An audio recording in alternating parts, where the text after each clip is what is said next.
What's up, everyone? It's Gary Lavender, better known as King G Fire on the sites. Be making music. Once I started making music last year, I was making music, and I came in contact with a person and was talking to him. And evidently, I don't know who it was. I started giving them my music because they said they wanted to promote me, and a lot of things started happening. Next thing you know, I found out people can track you through the sites, TVs, everything that is electric, that they can find out the phones and everything. So once I found that out, crazy things started happening. My lady ended up leaving because we got into it because of their situation. But as we got into it, I was following their mother, and the police stopped me. And they was like, "You won." And I was like, okay, whatever. And this was in Winston-Salem, so I was like, okay, and they sat down and gave me a little ticket and let me walk home and chill. The next thing you know, I went to Johnston County. Well, I went to Greensboro first, and I was still getting followed, but I ain't really paying no attention at that time. But once I went to Johnson County, and they were like, "You need to go to jail." I'm like, "Man, I ain't going to no jail." But every time I saw somebody, it was so many people following me. I had to do something to see, like, okay, I'm gonna just see what's up. Then next thing you know, I was talking in my room. I was like, "Well, forget, I'm gonna just do it at Food Line." And doggone, if I went to Food Line, it was people in Food Line. They was walking around trying to show me what I needed to do. I was doing certain things, and I was like, "Man, I ain't finna take nothing." So I went on ahead and went back out of Food Line, and the guy that was sitting on a VIP brown scooter, a white man, and he was holding up the sign, like doing like that, like, "You need to do this," and I was like, whatever, right? I was like, "Wait, what you need to do is take me where I need to go." So I was like, okay, but he got off the scooter. So I was like, "Man, what in the world?" And then he left a bag though with a purple Pampers in there and some wipes. Like, "This is what you need to take back to Dollar General." So I was like, "Do I need to do this or do I not need to do this?" So I went on ahead and just like, okay, I'm gonna take the bag back to Dollar General and turned it in. And next thing you know, all the Johnson County police came in there, and they were walking around holding up the sign, doing all the little signs that you do. And I was like, okay, I guess it must be real. So once I walked outside, I walked to the police and was like, "All right, I'm ready to go." And the next thing you know, he slams me, tased me in the neck. Then he ties my legs up with a little noose thing, sit me in the car, tased me again. And I'm like, "Daggone, what's going on?" So I was like, "You need to record this. You need to put this on video camera." He ain't never turned on the video camera, right? But next thing you know, he took me to jail, and there was like 10 police out there. And they were like, "Here go the king, whatever." I'm like, "What in the world? Why is it 10 police out here?" And then he went and put me in the holding cell. I still had on my street clothes. Johnson County correctional officers, they COs, I guess, end up taking me into a room, and then they start beating me. I was like, "What in the world is going on?" They were beating me, and the next thing you know, they handcuffed both my hands and my legs to the bed. They doggone ripped all my clothes off, and then the guy scarred my back with a handcuff. I was like, "Doggone!" And then he cuffed my left hand so tight my hand was numb for about a month or so.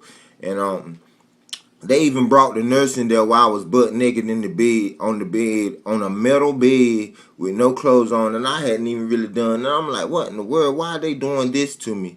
So once they did that, the next thing you know, they end up putting me into a cell, like a deep detention cell, where I couldn't come out but like 2 times a day for about an hour. So I was like, wow. And they took me to court, and when I went to court, they had like 13 charges on me.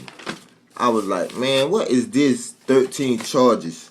Why would I even have 13 charges? I didn't do nothing for 13 charges." And to show you what they was doing, they had the 13 charges. Here go the paper that they had. with the 13 charges on it, so they can make me a felon. The 13 charges. They had those charges right there. I was like, wow, this crazy, man. What in the world? And the next thing you know, once they had the 13 charges, they took me to a mental hospital and tried to get me to talk and say some crazy things and took me to Butner like I was supposed to be crazy or something. I'm like, because I told them I won't pleading guilty to no 13 charges. Then once I came back, I had a different paper, but they switched the paper on me and it said I was a sovereign citizen. It had up there I was a sovereign citizen. I hope y'all can see it, but that's what they did. And then they had this how they had my paper. I was like, man, this crazy. What in the world is going on? And I kept waiting for my court date, But all of it, every time they'll give me something different. Somebody hand me something different in the thing. They hand me a magazine, told me to plead ask for that. And it was saying Duke was going to be #1, and Duke did end up being #1 that year. But if you look at the coding, it reads sovereign citizen in that whole coding. And then you look at all the work, the artwork. I'm like, wow, this is crazy, man. So I end up going writing my lawyer, telling her I'm not pleading guilty to none of this. She was like, well, you need to take a plea because it's going to take a long time for you to get out if you don't do this. So I end up saying, okay, I'll take a little plea. And then I end up pleading to, here goes some more papers that they gave me with the charges up there. I end up taking the plea, said I won't guilty, but I plead just to get out. I said, that's the only way I did it. I was like, forget it. And they still were bringing me crazy stuff. They were like, look at there, a book that had life on it. Then they gave me a card. I'm the only person in there that had anything written on that card. Look at what's written on it.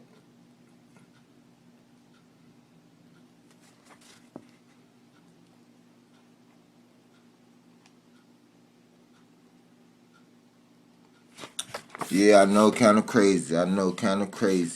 So I was like, man, this is funny. This is a trip. And here go the letters I wrote to my lawyer saying I wasn't gonna plead guilty, and they was holding me against my will.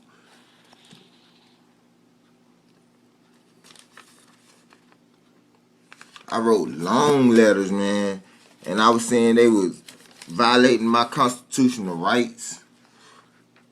But she would not even help me on this case because she knew if she helped me, something was gonna happen or something.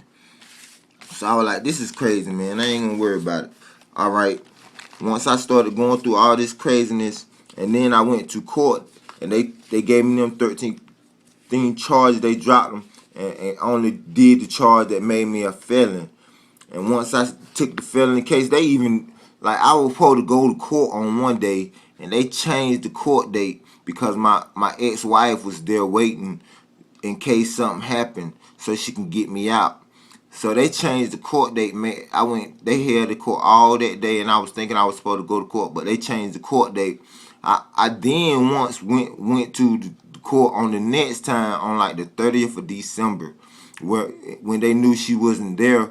As soon as she wasn't there, they took me to court, hurried up, took me to court, and they transported me. Johnson County transported me to Winston-Salem, and I was in there saying, no, y'all do not supposed to transport a inmate to another jail. They supposed to come and get you. I was like, that's against my constitutional rights. They were like, no, we don't know where that read at. I was like, this is crazy, man. Y'all don't supposed to be doing this. Y'all shouldn't even be doing this. So once I went to Winston-Salem, they put all my court dates so far apart that it wasn't even funny. And I was like writing letters, and then they ended up I wrote a letter to my ex, and they sent, because it wasn't what they wanted. They wanted to see what was in it. They sent the letter out and had the letter sent back to the jail.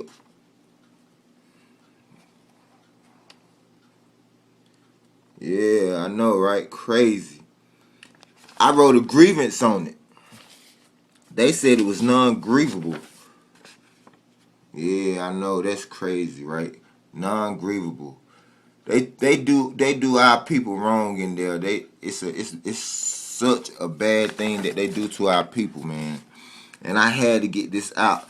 And then once I came back, I went to the Johnson County, and then they were having signs, trying to have signs for this probation officer that they gave me.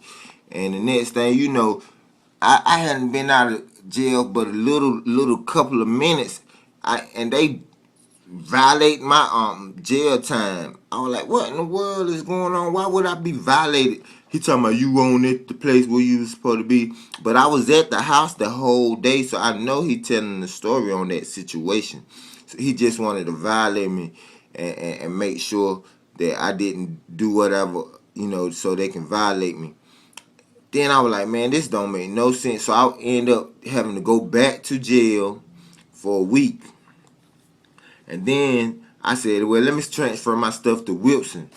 I ended up transferring my things to Wilson, and it got worse. They gave me a probation officer.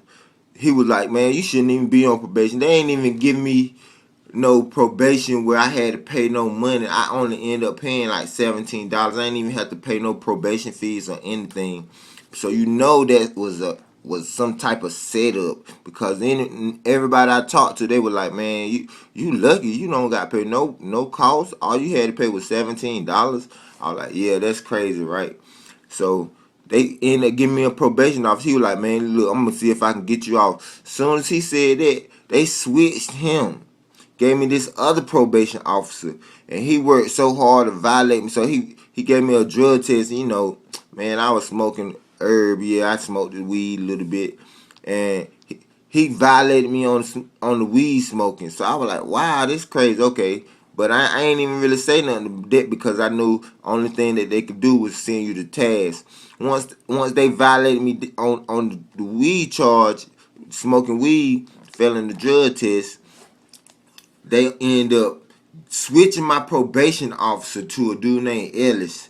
This guy went so hard. I wasn't even supposed to go to the meeting on, but like October 13th. I think that was what it was. And he went so hard. He talking about you need to switch to October 10th. Then I told him I can't switch to October 10th because I got a boxing match. Then he told me, well, you need to come in. He came to my mom and dad's house. He kept coming to the house where I was staying at. And he said, you need to come in. You need to come in on the next day. And the next day I ended up going to the hospital. And I had called this guy every time for every situation to ask to reschedule it, because he called me and rescheduled it. And once I told him, look, I called you to reschedule, he like, well, your call don't matter to me. You can't call me and reschedule. No. I'm like, wow, that's crazy. So he violates me and takes me to jail again after all that. I'm like, this don't make no sense. So that's what I'm going through. And then they was following me, and everyone just following me, and I'm going through a bunch of craziness, man. It's so crazy. I'm gonna pause this.